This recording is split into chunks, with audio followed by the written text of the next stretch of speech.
Beamy, 34F, executive chef and owner of Either. Located in the Arts District, industrial chic, impossible to get a reservation. We don't serve dinner, we serve sensory experiences. 2 Michelin stars within 3 years. Featured on Chef's Table, the episode with the slow-motion shots of me arranging moss on a slate rock. My philosophy is strict.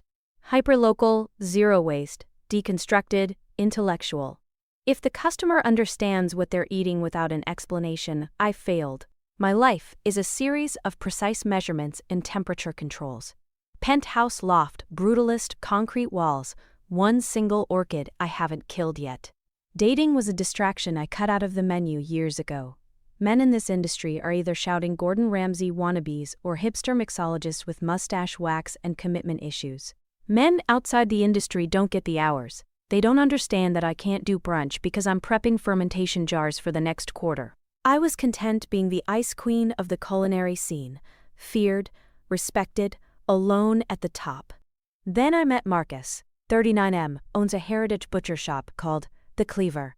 Not a trendy spot with subway tiles and $20 artisan jerky. A real old-world shop that smells like iron and sawdust. We met at the chaotic early morning wholesale market.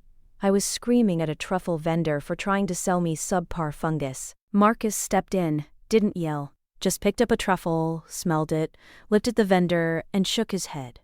The vendor folded immediately, apologized, and brought out the reserve stock. I turned to thank him, ready to dispense a quick professional nod. He was huge. Broad shoulders, flannel sleeves rolled up, hands scarred from years of knife work. He looked at me and smiled. You have to watch the quiet ones, chef. They save the bad stuff for the loud ones. His voice was deep, gravelly, like tires on a dirt road. I should have been annoyed by the mansplaining.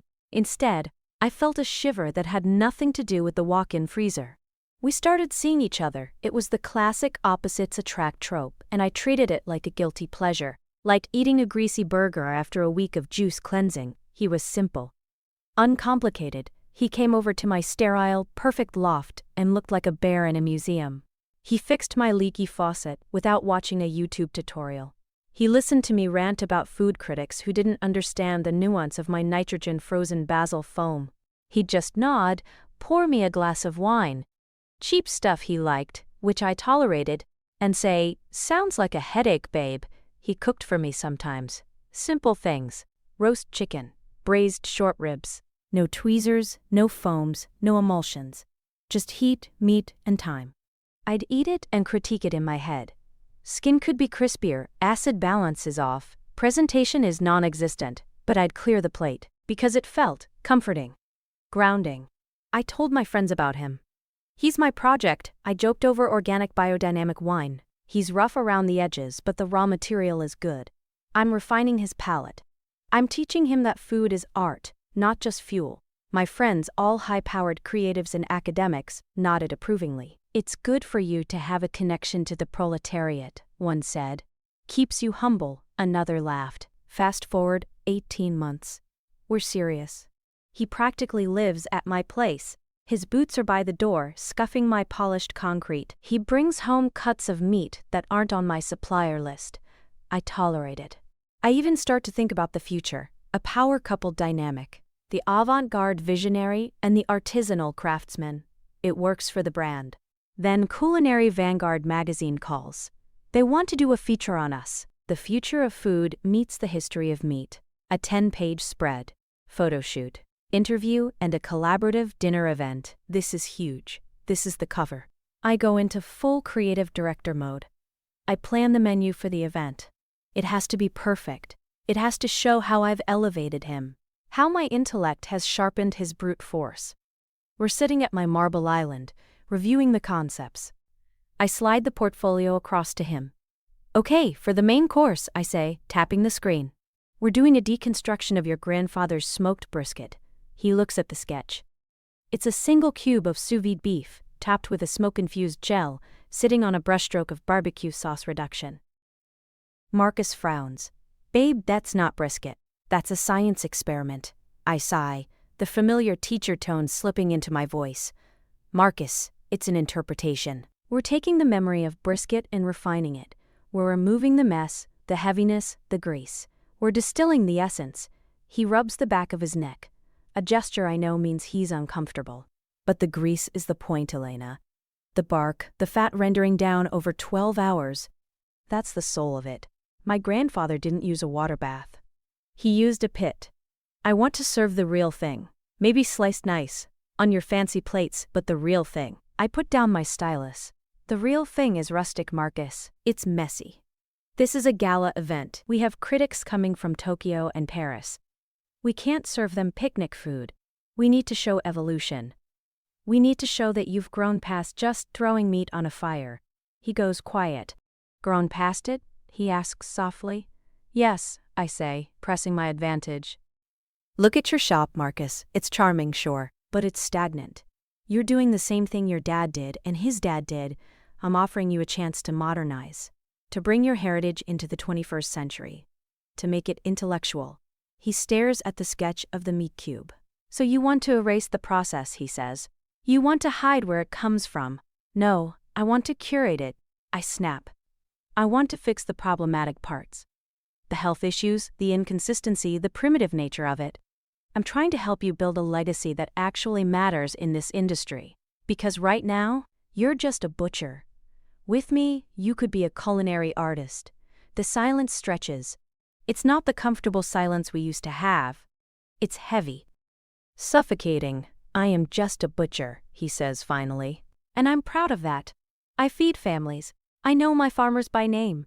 I don't need to turn a cow into a geometry equation to respect it. I roll my eyes. God, you're being so dramatic. It's one dish, Marcus. Why is your ego so fragile? Why can't you just trust that I know better? I have the stars. I have the awards. I know what the world wants. The world doesn't want sloppy barbecue. They want refinement. They want me. And if you're with me, they want the version of you that I create. He stands up. Slowly, he looks at the kitchen around us. The thousands of dollars of equipment, the cold, stainless steel, the lack of anything that looks like a home. You don't want a partner, he says. His voice is calm, which scares me more than the yelling. You want a sous chef. You want an ingredient. You look at me, and you don't see a man. You see a raw slab of meat that you need to trim, season and cook until it fits your plating. I scoff. That is a ridiculous metaphor. It's accurate, he says. You're ashamed of me, Elena. You're ashamed that I smell like smoke and handle raw flesh. You love the idea of the rugged butcher boyfriend, but you hate the reality. You want to scrub me clean and put me in a vacuum-sealed bag. I'm not doing the event. I stand up, furious. You can't back out. The press release is already drafted. This is career suicide for you. You need this exposure. He laughs. A dry, humorless sound. I sell pork chops to grandmas, Elena. I don't need a feature in Vanguard. My career is fine. My life is fine. It was fine before you, and it'll be fine after. He walks to the hallway. He starts grabbing his things. His jacket, his boots. The bag of knives he brought over to sharpen for me. What are you doing? I demand, following him. You're leaving? Because of a menu disagreement. That is so childish. This is professional feedback, Marcus. If you can't take criticism, you'll never survive in my world. He stops at the door. He turns to look at me, and for the first time I see pity in his eyes. Not anger. Pity. I don't want to survive in your world, Elena. Your world is cold. It's hungry. You talk about sensory experiences, but you've forgotten how to actually taste anything. You're so obsessed with how things look, how they sound, the theory behind them, that you don't realize you're starving. I can't feed you. No one can. Because you don't want to be fed. You want to be validated. He opens the door. I hope the article turns out great, he says. I hope the pictures look perfect. I hope the foam holds its shape. And then he's gone. The door clicks shut. I stand there shaking with adrenaline. Good riddance, I say to the empty room. He was holding me back anyway. He lacked vision. He was too simple. I pour myself a glass of wine. I sit back down at the island. I look at the sketch of the meat cube. It's brilliant. It's revolutionary. I pull out my phone and text my publicist. Change of plans. Solo feature. Focus on the woman alone at the top angle. empowerment, independence, uncompromising standards. The response is instant. Love it. Yas queen. Better narrative anyway. I feel a surge of triumph. I didn't compromise. I stuck to my aesthetic. The magazine comes out 2 months later. I'm on the cover. Stark lighting, arms crossed, holding a pair of tweezers like a weapon. The headline reads, "Author, the purest vision. The event is sold out." The critics rave. Intellectual, they say. Challenging. A masterclass in control. I sit in my restaurant after service one night. The staff has gone home. The stainless steel kitchen is gleaming. I'm hungry. I haven't eaten all day. I go to the walk-in. I look at the rows of labeled, dated, vacuum-sealed containers. Fermented radish. Smoked eel, geely, dehydrated mushroom dust. There is nothing here I want to eat. It's all art. None of it is food. I think about the roast chicken Marcus used to make. The crispy skin, the lemon and thyme. The way he'd tear off a piece with his fingers and hand it to me. Try this part, it's the best. I drive past his shop on the way home. It's late, but the lights are on in the back. I see smoke rising from the chimney. He's doing the overnight smoke. The real way. I slow down. Through the window, I see him. He's laughing. There's a woman there. She's wearing a messy apron, flour on her face. She's holding a tray of biscuits. She's not thin. She's not stylish. She looks warm. Marcus leans in and kisses her forehead. He looks happy. He looks full. I speed up. I drive back to my penthouse. I take the elevator up. The view of the city is breathtaking. My award is on the mantle. Chef of the Year. I ordered takeout. A greasy burger from a place nearby. I eat it over the sink so I don't stain the marble. It tastes terrible. It tastes cheap, but I eat the whole thing. Then I check my Instagram. My post about the magazine cover has 12,000 likes. So inspiring, the comments say. Goals. You don't need anyone else. I like the comments. I turn off the lights. The orchid has finally died.